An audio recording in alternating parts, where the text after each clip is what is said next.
और बांग्ला, भाइयों, जो स्थिति आज बंगाल की है, यही स्थिति 2017 के पहले उत्तर प्रदेश की भी हुआ करती थी।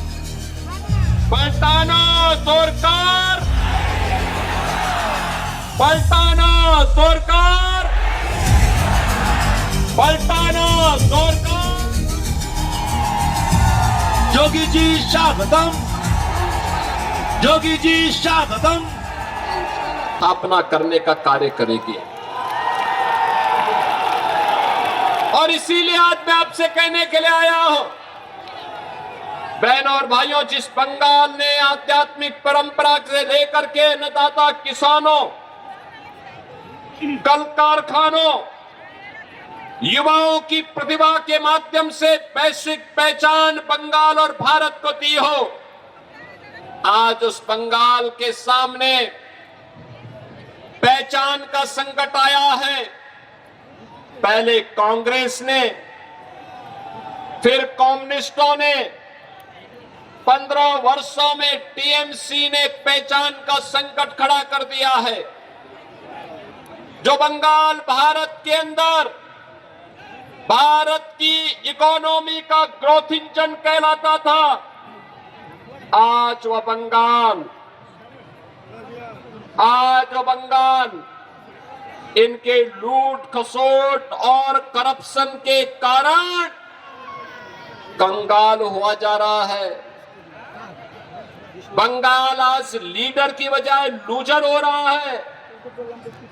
बहनों और भाइयों, नौजवान बेरोजगार है, अन्नदाता किसानों के सामने लाचारी है, बेटी और बहन असुरक्षित है।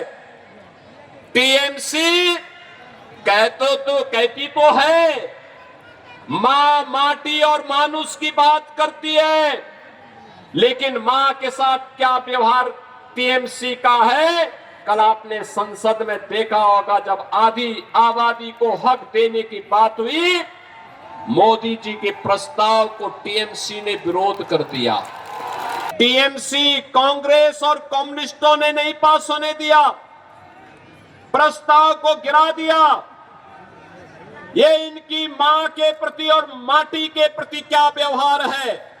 बांग्लादेशी घुसपैठियों को घुसा करके सनातन के ऊपर प्रहार करवाना, अराजकता पैदा करना, अव्यवस्था पैदा करना।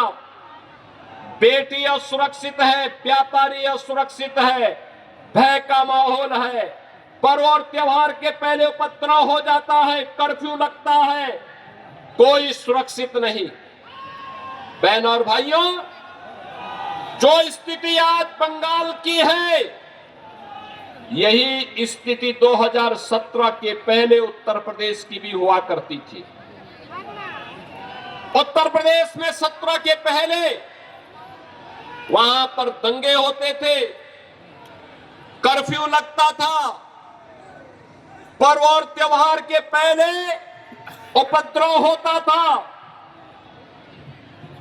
निर्दोष हिंदुओं को झूठे मुकदमों में फंसाया जाता था, जय श्री राम का नारा नहीं लगा सकते थे, दुर्गा पूजा नहीं कर सकते थे,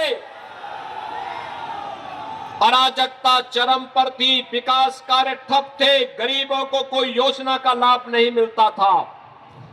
2017 में यूपी के अंदर मोदी जी के आह्वान पर डबल इंजन की बीजेपी की सरकार बनी। डबल इंजन की बीजेपी की सरकार का मतलब क्या होता है, यूपी में जाकर के देखो, यूपी में जाकर के देखो। आज वहां पे ना कर्फ्यू है, ना दंगा है, यूपी में सब चंगा है। अब यूपी में कोई असुरक्षा नहीं, यूपी में सड़कों पे नमाज नहीं होती है, यूपी में मस्जिदों की आवाज मस्जिद के बाहर नहीं निकलती है, यूपी में गाय नहीं कटती है, और हिंदू नहीं बनता है। परिणाम क्या है? वहां नौजवान के हाथ को काम है, अन्नदाता किसान खुशहाल है, बेटी सुरक्षित है और अयोध्या में भव्य राम मंदिर का निर्माण है। ये तो हमें बंगाल के अंदर भी करना है। बंगाल की धरती को मौलाना और मौलवियों की फतवे की धरती नहीं बनने देना है। बंगाल की धरती को अराजकता की धरती नहीं बनने देना है। बंगाल की धरती तो वंदे मातरम की धरती है। बंगाल की धरती भारत के राष्ट्रगान की धरती है। बंगाल की धरती तो इस भगवा की धरती है, भगवा की धरती। आमार सोनार बांग्ला, आमार सोनार बांग्ला। बंगाल की धरती को हमें काबा की धरती नहीं बनने देना है।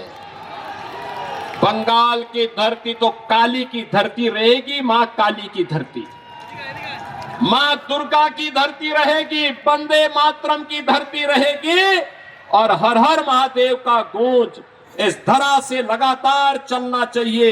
और यही आह्वान करने के लिए आज मैं आपके पास आया हूं। भारतीय जनता पार्टी ने श्री नरेश राय को अपना प्रत्याशी बना करके आपके बीच उतारा है। मैं आपसे कहना चाहूंगा, नरेश राय को विजयी बनाइए, बीजेपी की डबल इंजन सरकार लेके आइए। ये टीएमसी के गुंडे और उनके सिपह सालार जो धमकी दे रहे हैं ना, 4 मई के बाद ये लोग आपके सामने नाक रगड़ते हुए भीख मांगेंगे, घुटने टेकते करके। अपने 2021 में बीजेपी का एमएलए यहां दिया था, उनकी दुखद मौत के कारण बाई इलेक्शन में टीएमसी ने गुंडागिर्दी करके सीट हथिया ली थी।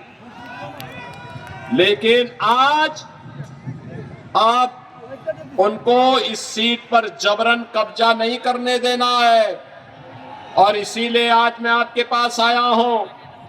बीजेपी ने नरेश राय को आपके पास उतारा है, आपके साथ उतार करके आपको एक योग्य नेता दिया है। नरेश राय को आपका आशीर्वाद प्राप्त होगा ना? আরো লেটেস্ট খবরের আপডেট পেতে ফলো করুন রাতদিন.in।